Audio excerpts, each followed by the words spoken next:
please give a warm applause to Judge Louis Freeh. Good afternoon and good evening. It's a great honor to be with you here today from Washington, D.C. The city is quiet today, quieter than usual, but the cry for liberty and our support for you, Madam Rajavi, and all of your colleagues could not be stronger and could not be louder. We thank you for your leadership, your courage, and your vision, and your faith, which has inspired us very greatly. I'm especially pleased that we are able to address the freedom fighters in Iran who are in harm's way every moment and who are not hiding but are in open resistance on the streets of Iran. We have enormous respect for you, and your welfare and safety is our primary objective.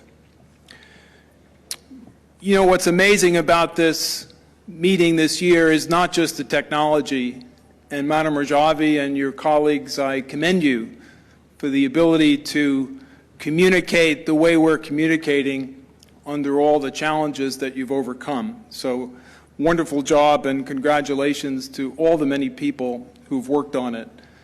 To all our international friends and colleagues, again, we're honored to be with you here today. One of the amazing things about this event is it's not an anniversary. We're not memorializing a past event. What we're doing is looking to the future. We are pursuing a goal and achieving new milestones every year towards a free and democratic Iran. And today, we take another step in that direction.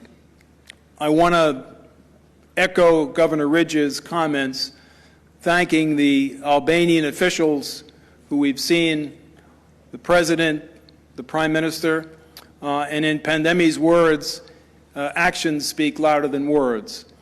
The heroic work that the Albanian people and its leaders have done to protect the MEK are legendary. It goes back to what they did during World War II, and we thank them and honor them for the safety and the leadership and the courage that they've provided. There's a song probably you've heard with a lyric that says, "You don't have to be a weatherman to know which way the wind is blowing." The wind today is getting stronger. It's moving the forces of freedom in Iran like a Dow on the Persian Gulf, with increasing speed and momentum and support. The winds of freedom are blowing very strong in Iran. And we look at some of the positive things, again, that have been noted by many of the speakers. The congressional resolution here in Washington, just a short time ago, bipartisan, as the support for freedom in Iran has always been. The trial that started yesterday in Belgium for Assadollah Assadi, who takes on the new title of diplomat terrorist.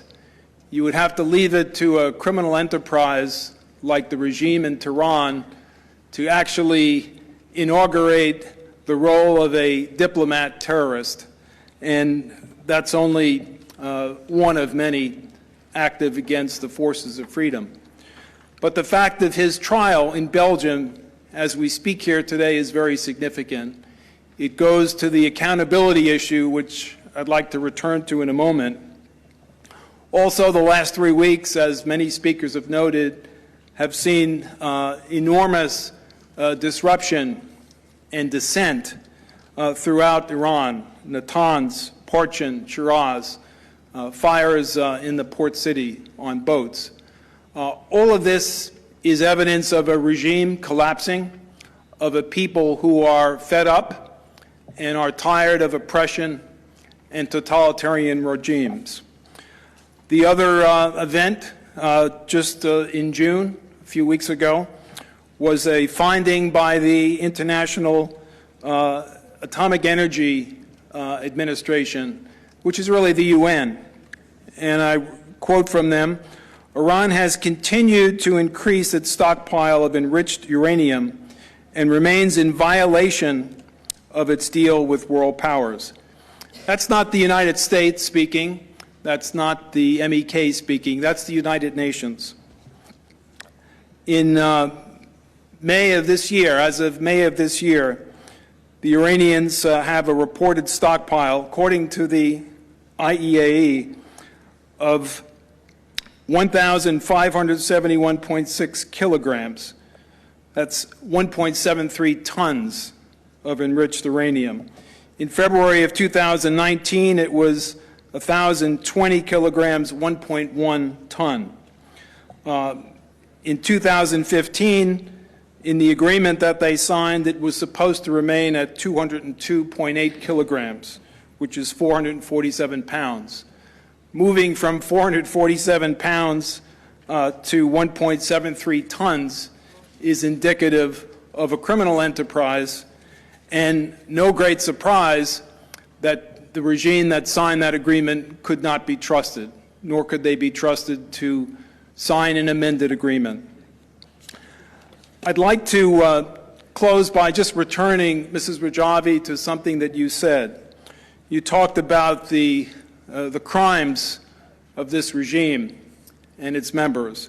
120,000 people massacred, MEK members.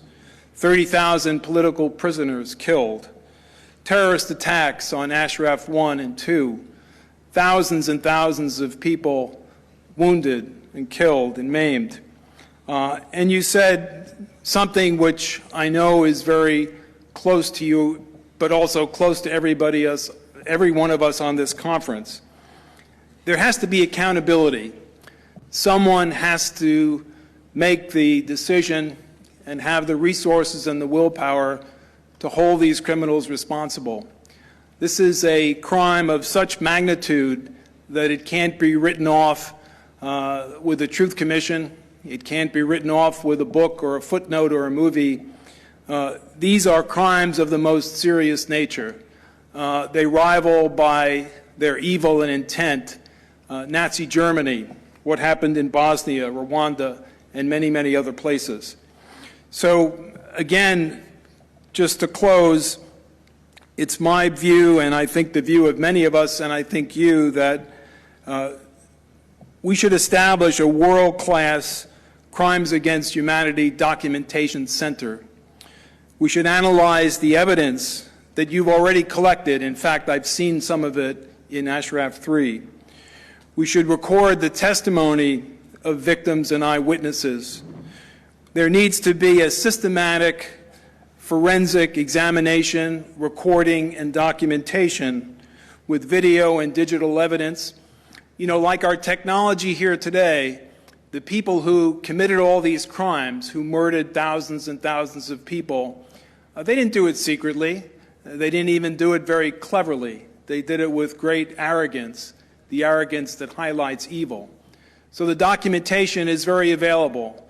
Their emails, their texts, their statements, pictures, photographs, videos, that all should be put together in a documentation center, maybe even by a third party to enhance its credibility.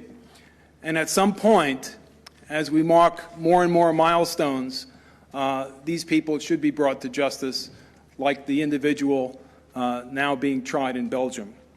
Thank you very much, Mrs. Rajavi. Thank you for your leadership and your inspiration, and God bless all of you.